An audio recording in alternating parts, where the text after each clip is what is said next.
Comment fonctionnent les crypto-monnaies? Quelle fiscalité s'applique? Quelle stratégie d'investissement? Cette vidéo est là pour répondre à toutes ces questions et s'adresse particulièrement aux personnes débutantes sur cette activité. Voilà, si vous êtes expert, probablement que vous n'allez pas apprendre grand-chose. Nous allons commencer sur une petite introduction aux crypto-monnaies, sur sa définition et ses fondamentaux. Donc, crypto-monnaie, c'est ce qu'on appelle un actif numérique qui utilise la cryptographie pour sécuriser les transactions.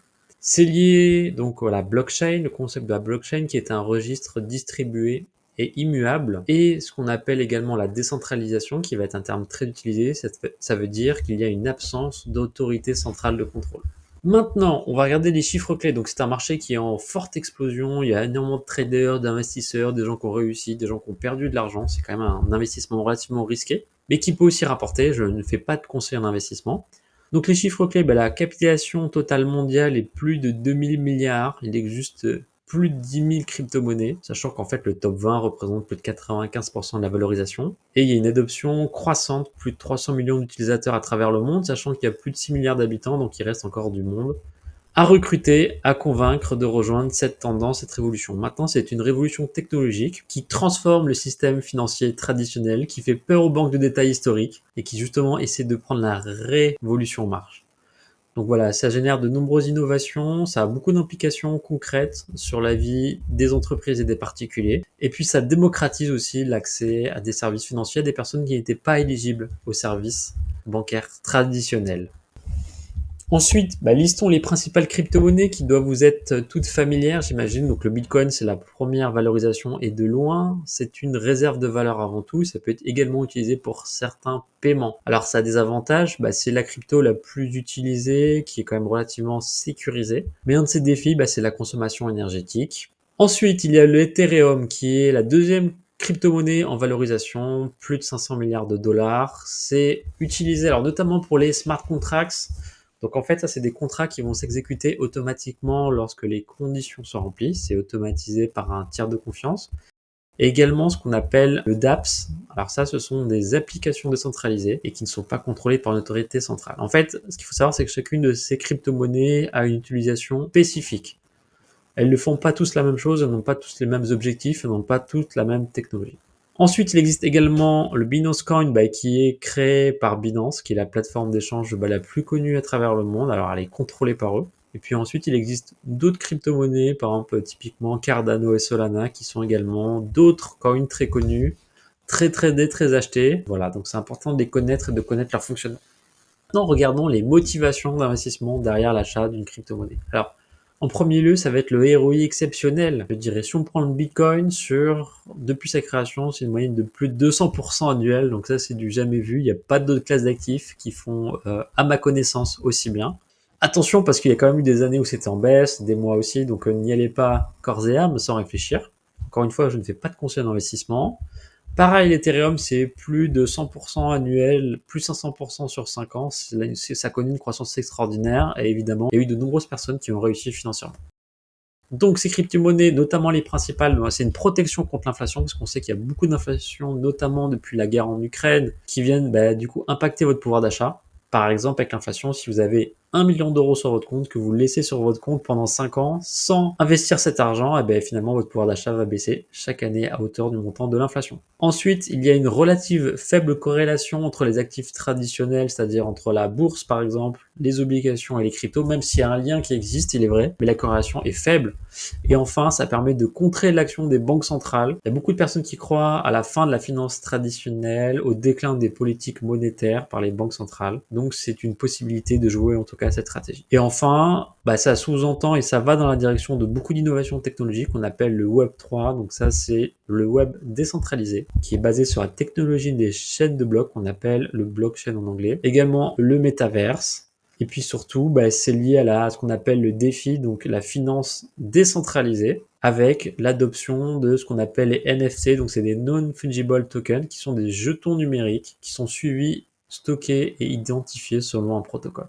Voilà. Et surtout, ces technologies elles sont adoptées en masse à la fois par les grands groupes mondiaux et il y a énormément de startups qui se créent autour de ça, des écosystèmes. Donc c'est une réelle économie aujourd'hui.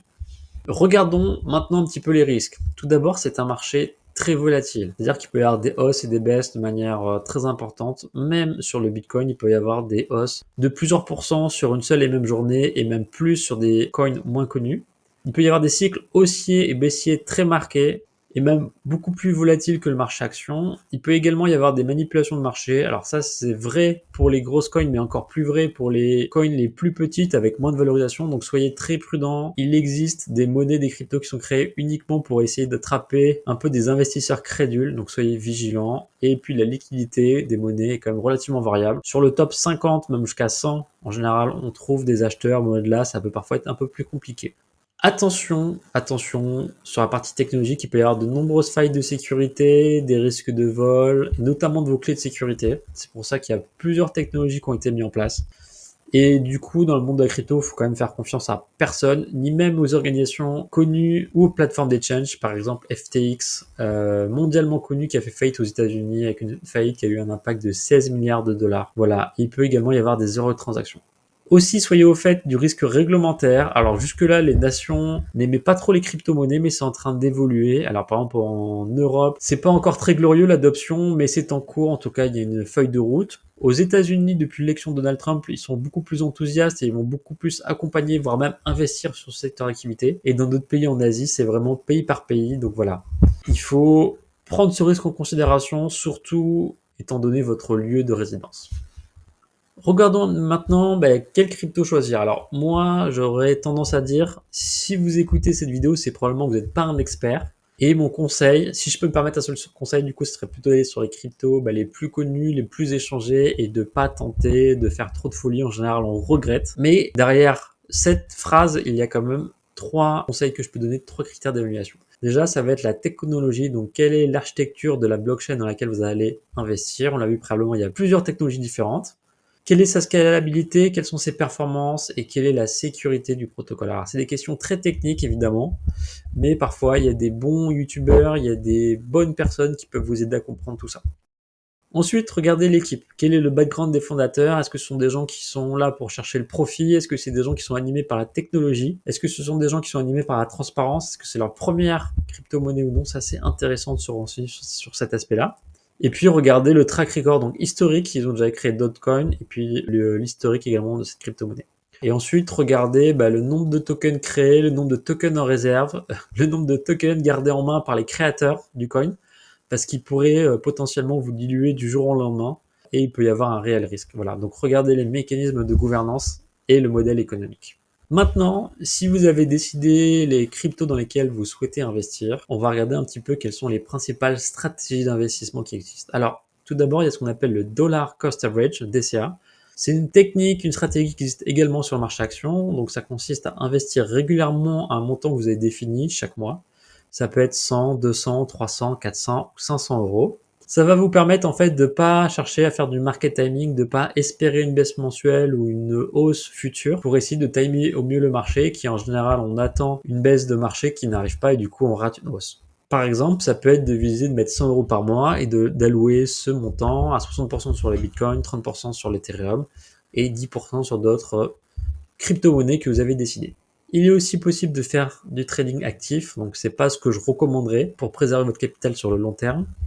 En tout cas, certains décident de faire cette stratégie pour avoir des gains à plus court terme, mais c'est plus dangereux, plus risqué. Et là, on va plutôt sur des questions d'analyse technique, de gestion des stop and loss, d'arriver à sizer sa position. Voilà, donc ça soulève pas mal d'autres réflexions. Maintenant, il existe également d'autres stratégies pour faire du business avec les cryptos. Vous pouvez faire ce qu'on appelle du lending de crypto. Donc là, il y a quand même des rendements intéressants de l'ordre de 3-10% annuels. Vous pouvez également fournir des liquidités sur certaines cryptos qui en ont besoin. Et enfin, vous pouvez également farmer des cryptos. Il y a certaines personnes qui même en font un business model à part entière, qui investissent dans ces 3 types d'activités, sachant qu'il y a des risques et des investissements qui sont inhérents à chacune d'entre elles.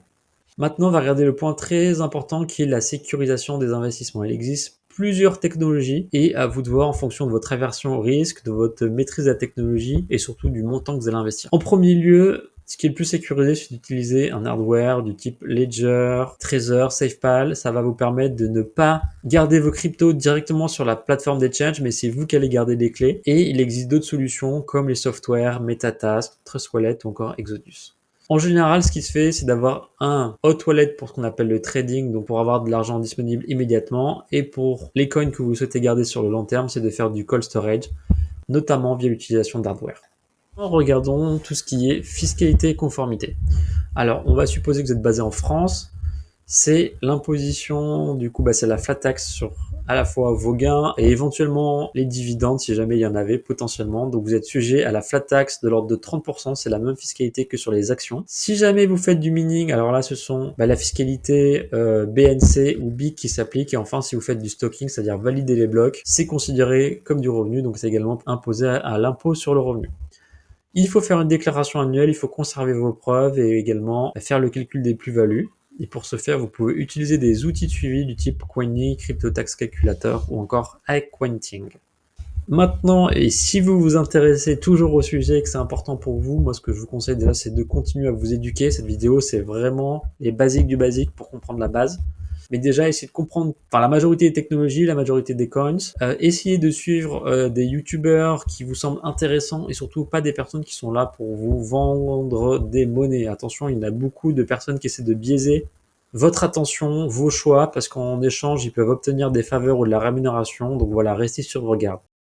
Et ayant en tête également qu'il s'agit d'un investissement très risqué, donc mettez uniquement l'argent dont vous n'avez pas besoin pour vous nourrir, vous ou vos enfants. Maintenant, si jamais vous décidez d'investir dans les cryptos, définissez un budget, donc le budget maximum que vous êtes prêt à perdre. Faites-vous un plan d'investissement, c'est bien de se le mettre sur le papier, d'indiquer les valeurs, le montant et également essayez de ne pas aller dans l'émotionnel, restez dans le rationnel, parce qu'en général, notre cerveau nous joue des tours et il peut un petit peu nous emballer. Et sur la partie exécution, essayez de regarder sur quelle plateforme d'échange vous voulez créer votre compte. Vous pouvez vous entraîner à faire des petits achats sur des tout petits montants pour voir comment ça fonctionne. Et puis, posez-vous très rapidement la question de la sécurisation. Maintenant, parlons un petit peu de la psychologie de l'investisseur. Donc là, il y a beaucoup de liens avec la psychologie de l'investisseur du trading en action. Parce que nous, êtres humains, avec notre cerveau néandertalien, on a beaucoup de biais cognitifs. Par exemple, le premier, c'est ce qu'on appelle le FOMO, donc c'est le Fear of Missing Out, donc c'est la peur de rater une opportunité. Et finalement, c'est les gens qui vont acheter toutes les nouvelles crypto-monnaies qui buzzent ou qui sortent. Donc voilà, c'est pour ça d'avoir un plan d'investissement strict sur papier, ça peut vous aider. Également, il y a des biais qu'on appelle l'ancrage, c'est-à-dire que le Bitcoin, à un moment, est à 10 000 $, 50 000 $, et on va rester sur ce prix passé, on va attendre que le Bitcoin revienne sur ces niveaux pour entrer sur cette valeur. Sauf que ce ne sera pas forcément le cas, on ne sait pas si un jour il y reviendra ou pas, et du coup ça peut vous faire rater des investissements. Également, il existe ce qu'on appelle le biais de la confirmation, c'est-à-dire que vous allez chercher à confirmer vos croyances. C'est-à-dire que vous avez cru que telle crypto-monnaie allait exploser, et du coup vous allez lire tous les articles sur cette crypto-monnaie, quel que soit l'auteur, quels que soient ses objectifs, et du coup vous allez chercher à confirmer vos croyances, quitte encore à réinvestir, et potentiellement ça va être une mauvaise stratégie.